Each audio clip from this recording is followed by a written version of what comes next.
Le 29 juin 1958, on posait la première pierre du futur quartier du Sanitas. Après la Deuxième Guerre mondiale, le secteur n'était plus qu'un champ de ruines, dévasté par les bombardements.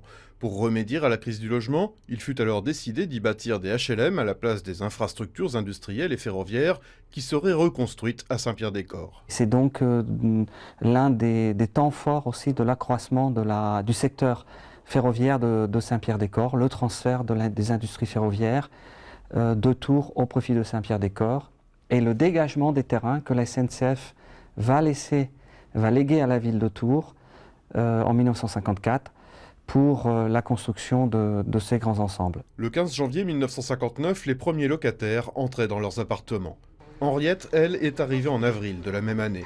La première concierge du Sanitas est restée 33 ans dans cet appartement qu'elle revisite aujourd'hui. Là, c'était une autre chambre. Là, il y a une petite pièce aussi. Oui, là, c'était une chambre. Voilà. C'était un village. Parce que les gens étaient... Tout le monde on se connaissait pas, mais tout le monde s'entraidait. Puis après, on a eu les commerçants qui sont arrivés. Alors là, c'était vraiment l'apothéose. Les commerçants juste à côté de nous, qu'est-ce qu'on demandait de mieux? Aujourd'hui, le Sanitas n'est plus un village, mais il garde sa spécificité voulue dès sa création, celle d'un quartier populaire à 2 pas du centre-ville. L'OPAC y gère 4000 logements qui représentent 9 à 10 000 habitants, plus ou moins satisfaits de leur sort. Les immeubles sont pourris et tout. C'est pas moderne, quoi. Comme ça fait 28 ans que je suis là. Vous savez, il y a pire.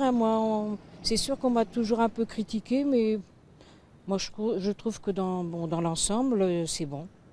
Les locataires ne connaissent pas les problèmes des résidences qui sont situées à l'écart des villes, derrière un périphérique et très très loin d'un centre-ville. Le Sanitas est situé à moins de 10 minutes du centre de Tours. Les gens bénéficient de toutes les prestations qui sont liées au centre-ville, à savoir les commerces, les écoles, les lieux de loisirs comme le Palais des Sports. Et pour nous, c'est un véritable avantage. Après 50 ans d'existence, le Sanitas pense encore à son avenir. Le futur tramway desservira le quartier et pour renforcer le tissu socio-professionnel, la ville de Tours souhaite y favoriser l'implantation de micro-entreprises. On veut aussi que dans ce quartier, il y ait des petites entreprises, si possible avec des gens du quartier, parce qu'il y a des possibilités financières, je veux dire, pour monter ces entreprises. Donc on fait tout pour que ce quartier vive et vieillisse bien, et vieillisse en se rajeunissant, ce qui est une gageure.